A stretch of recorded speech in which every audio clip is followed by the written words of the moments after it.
मी 5 वर्ष वाट पाहिलीये की ह्या वर्षी तरी सिलेक्शन होईल, या वर्षी तरी सिलेक्शन होईल. कारण स्वप्न तर बघितलंच होतं आणि प्रत्येक वर्षात ट्राय करायचे की मी येईन म्हणून हे स्वप्न पूर्ण करायला, पण प्रत्येक वर्षामध्ये नाही जमायचं. आणि घरातून फोर्स होता की आता बस कर, बस झालं, तुला जितके वर्ष दिले तुला अपुरेच पडतात, आता फायनल कॉल घे आणि आता शुभमंगल सावधान.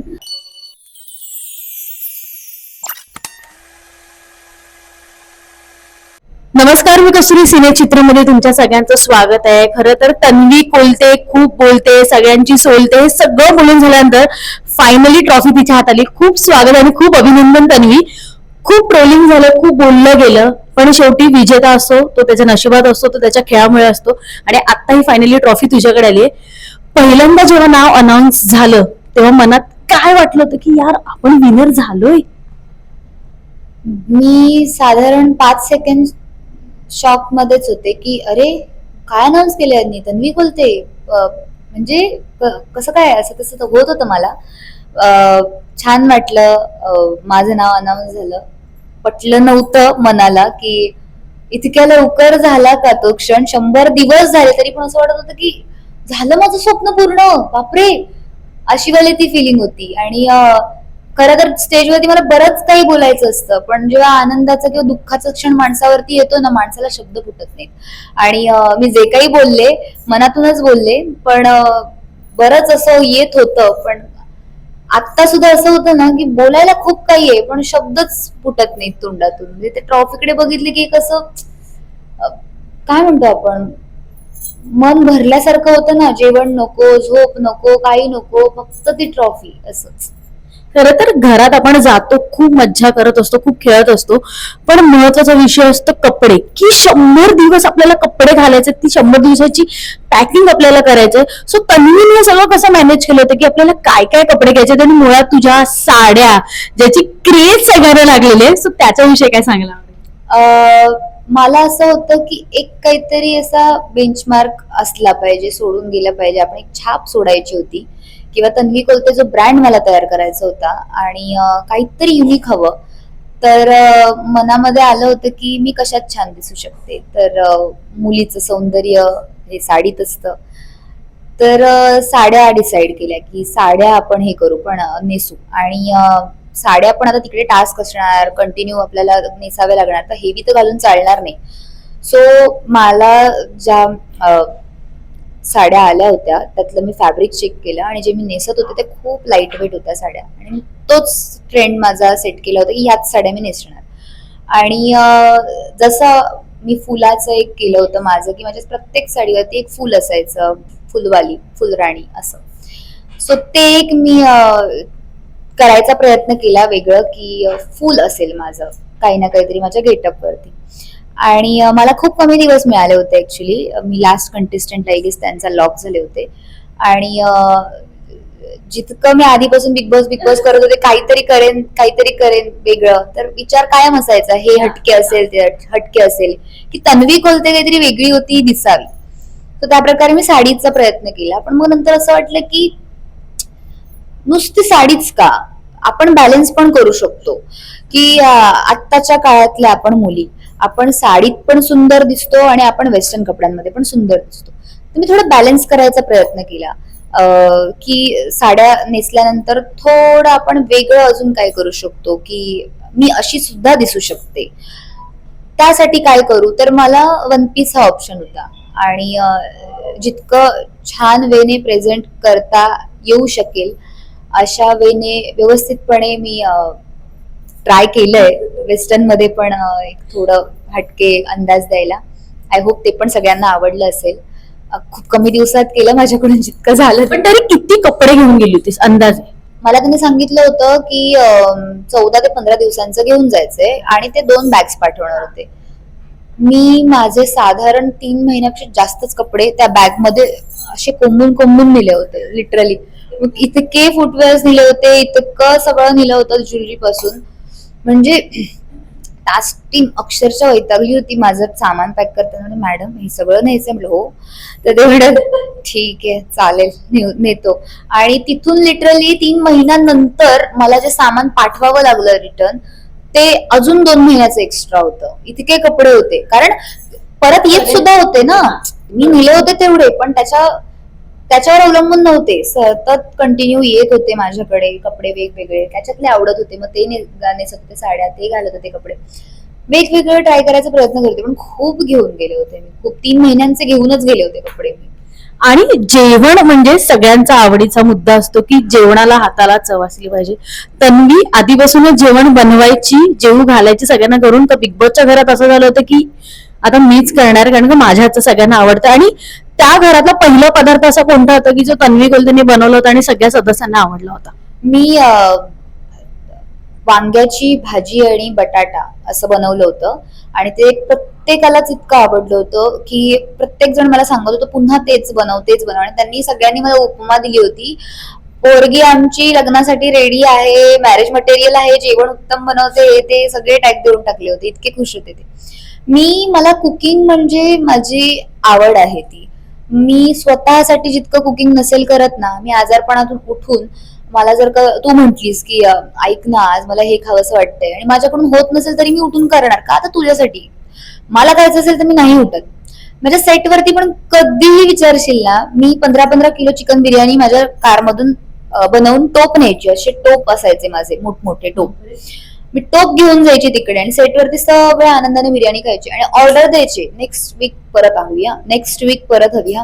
मला खूप आवडतं माझ्या हातचं इतरांना घालायला. आणि जे लोक म्हणतात की ए किती छान बनलंय, ते जेव्हा बोलतात ना किंवा ते जेव्हा आवडीने खातात ना, ते बघून माझं समाधान होतं आणि ते मला आवडतं. अजून त्यांनी तसं बोलावं, करावं. आणि किती अजून खायला घालू, अजून वेगळं काय खायला घालू, हे माझ्या स्वभावात आहे. त्यामुळे मला कुकिंग म्हटलं की आहा, फ्रेश होते मी. खरं तर बिग बॉसच्या घरात गेल्यानंतर एक खरं तो क्षण असतो की आपले कुटुंबीय आपल्या जवळ येतात, आपल्याला भेटतात, कारण का खूप महिन्यानंतर भेटत असतो तो एक क्षण. आणि जेव्हा तुमची एव्ही दाखवली, तुमचे फॅन्स तुमच्या आजूबाजूला होते, जेव्हा आपलं नाव बघता आणि आपली एव्ही, आपला अख्खा प्रवास आपल्या डोळ्यासमोर जात होता, तेव्हा तन्वी कोलतेच्या मनात नेमकं काय चालू होतं? हे दोन दोन क्षण तुझ्यासाठी किती इम्पॉर्टंट होते, एक फॅमिली वीक आणि ती एव्ही दाखवली ते? फॅमिली वीक मध्ये मला पप्पा, मम्मी, आजी सगळेच एकत्र हवे होते. आणि आजी आली. आजी म्हणजे माझ्यासाठी आजी नाही, आजी म्हणजे माझ्यासाठी छोटं बाळ आहे माझं, कारण ती 90 वर्षांची आहे आणि आता लहान बाळासारखीच करते सगळं. त्यामुळे तिचं माझ्या समोर येणं इतक्या दिवसानंतर म्हणजे माझ्यासाठी बिग बॉसने एक स्वप्नच पूर्ण करणं आहे की मला स्वतःला बिग बॉसच्या घरात बोलवणं, प्लस माझ्या घरच्यांना एक आदर दिला आणि आदर देऊन त्यांना एवढं छानपणे तिथे प्रेझेंट केलं की आजी माझी कशी आहे, काय आहे, तो सन्मान वगैरे दिला. मला ते ऐकूनच इतकं छान वाटलं बिग बॉसने केलेलं कौतुक.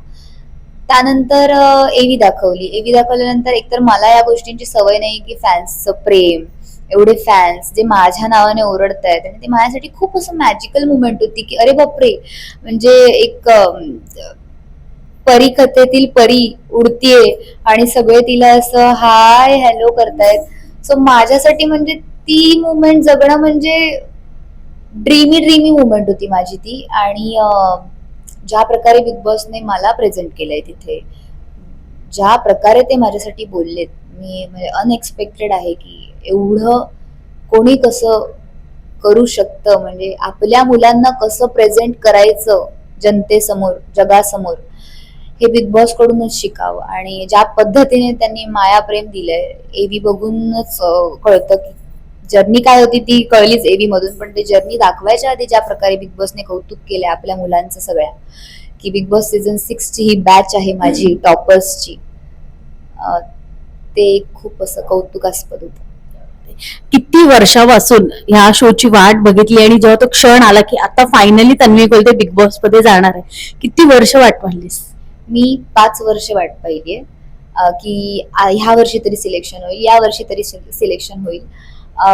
कारण स्वप्न तर बघितलंच होतं आणि प्रत्येक वर्षात ट्राय करायचे की मी येईन म्हणून हे स्वप्न पूर्ण करायला, पण प्रत्येक वर्षामध्ये नाही जमायचं. आणि घरातून फोर्स होता की आता बस कर, बस झालं, तुला जितके वर्ष दिलेत तुला अपुरेच पडतात, आता फायनल कॉल घे आणि आता शुभमंगल सावधान. तर माझं असं झालेलं की या वर्षी जर नाही झालं ना तर माझी सगळी स्वप्न कोलमडणार आहेत. जे मी ठरवलं होतं की एक मला मुलींसाठी पण एक्झाम्पल सेट करायचं होतं की आपण लग्न करतो, मला मान्य आहे, पण काही वेळेस असं होतं ना, प्रत्येकाचंच थिंकिंग सेम नसतं, थॉट सेम नसतात की लग्नानंतर मुली आपल्याला पाहिजे तसं करू शकतात, पाहिजे तसं राहू शकतात. माझं असं आहे की लग्न करण्याआधी आहे ना, प्रत्येक मुलीनं स्वतःचं नाव इतकं मोठं ठेवावं, स्वतः इतके पैसे कमवावे की नवऱ्याकडे हात पसरायला नाही लागले पाहिजेत, स्वतःच करायला पाहिजे त्यांनी. आणि माझं असं होतं की मला मागायलाच कसं तरी व्हायचं कोणाकडेच. माझं असं होतं की नाही, नाव कमव.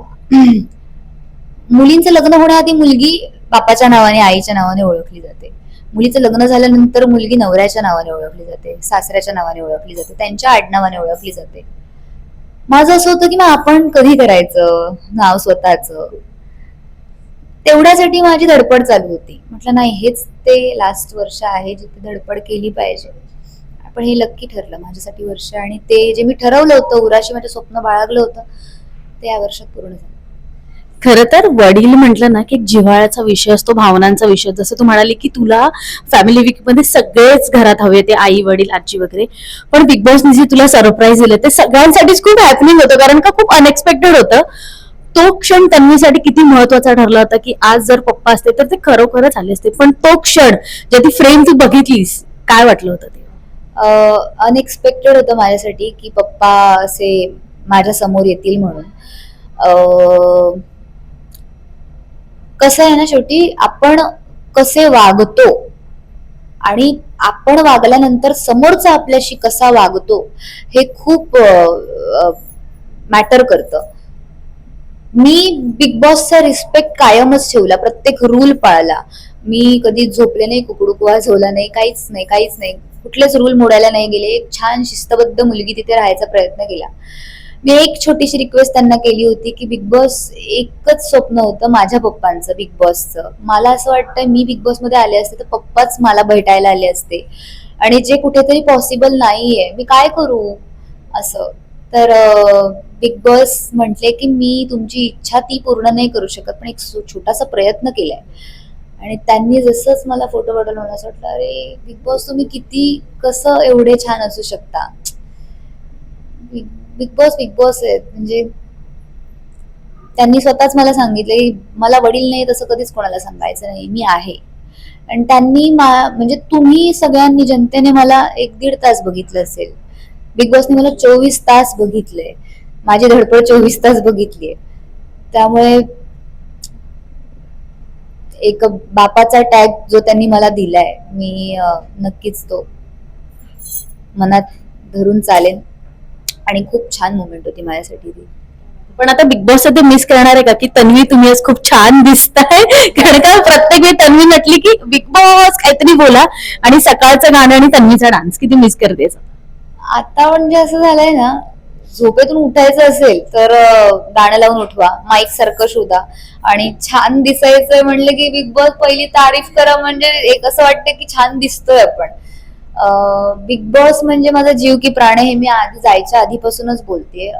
बिग बॉस म्हणजे माझं सर्वस्व आहे, म्हणजे सगळं काही बिग बॉस आहे माझं. आणि बिग बॉसचा आवाज सगळेच मिस करतात, मी काही वेगळा मिस नाही करणार आहे. पण ज्या प्रकारे ते आम्हाला मोटिवेट करायचे की छान दिसताय, जो लुक केलाय छान करताय, हे ते ज्या प्रकारे ते मोटिवेट मुलींना करत होते की एवढे एफर्ट्स घेऊन तुम्ही प्रेझेंट करताय स्वतःला या प्लॅटफॉर्मवर, ते ग्रेट आहेत. तर जेव्हा बिग बॉसच्या घरात गेली तेव्हा प्रकाशमय वातावरण होतं, बाहेर आले तेव्हा अंधारमय झाला होता. ते लाईट्स जेव्हा बंद केले तर ती धगधग वाढली होती की आता खेळ संपलेला आहे, 100 दिवस संपलेले आहेत आपले, आणि आता आपण आपल्या घरी जाण्यासाठी निघालोय. काय वाटलं होतं ते? म्हणजे बिग बॉस एकतर आयुष्यातून संपावा असं कोणालाच वाटू शकत नाही. किती दिवस आपण राहिलो तरी एका पॉइंटला कंटाळतो आणि आपण म्हणतो की जायचंय घरातून बाहेर, पण ही जेव्हा वेळ येते ना तेव्हा कोणालाच नको असते. बिग बॉस जेव्हा म्हटले की हा माझा शेवटचा आदेश आहे, तन्वी आणि राकेश हे बंद करा लाईट्स, मी हे शेवटचं तुम्हाला सांगणार आहे. शेवटचा आदेश म्हटल्यानंतरच ते असं झालेलं की आता बिग बॉसचा आवाज परत आपल्या आयुष्यातच नसणार आहे. आपल्या आयुष्यातला बिग बॉस इथेच संपलंय. आपल्याला जितकं बिग बॉस मधून मिळायचं होतं ते मिळालंय. आणि आता पुन्हा नसणार आहे हे, संपलं. ती फिलिंगच नको होती, मी ती डिलीट करणार आहे. शेवटचं बिग बॉस बोललेत माझ्याशी, हे वाक्यच नकोय मला, शेवटचं हे वाक्यच नकोय माझ्याशी. बिग बॉसने जसे बोलतात तसंच बोललेत हे मी लक्षात ठेवणार. शेवटचं वाला मी नाही लक्षात ठेवणार, त्यांचं इमोशनल मुवमेंट आहे ते. नक्कीच. एक शेवटचा प्रश्न, जेव्हा तन्वी बिग बॉसच्या घरात गेली होती तेव्हा तन्वी कोलते गेली होती आणि जसं तू म्हणते की तन्वी कोलते आता एक ब्रँड झालेली आहे सगळ्यांसाठी. हा ब्रँड आता खूप जणांची तोंड बंद देखील करणार आहे. बिग बॉसच्या घरात जायच्या आधी पण खूप काही बरंच बोललं गेले, खूप काही सहन केलेस तू. ही ट्रॉफी आता देऊ हे त्यांना उत्तर आहे का तुझं? बिग बॉसच्या घरात राहून मला इतकं कळलंय की लोक बोलायच्या पद्धतीने बोलतात. प्रत्येकालाच उत्तर देत बसलं ना तर आपण मूर्ख ठरतो. त्यामुळे मी जे केलंय ते दुसऱ्यांना दाखवण्यासाठी नसून, मी जे केलंय ते माझ्या स्वतःसाठी केलंय असं म्हणेन. आणि बाकी मला कोणालाच काही दाखवून द्यायचं नाही. तुला खूप साऱ्या शुभेच्छा आणि आता पुढील प्रोजेक्ट्स मध्ये असं भेटतच जाऊ. पण थँक्यू सो मच आमच्याशी बोलल्याबद्दल. Welcome, thank you.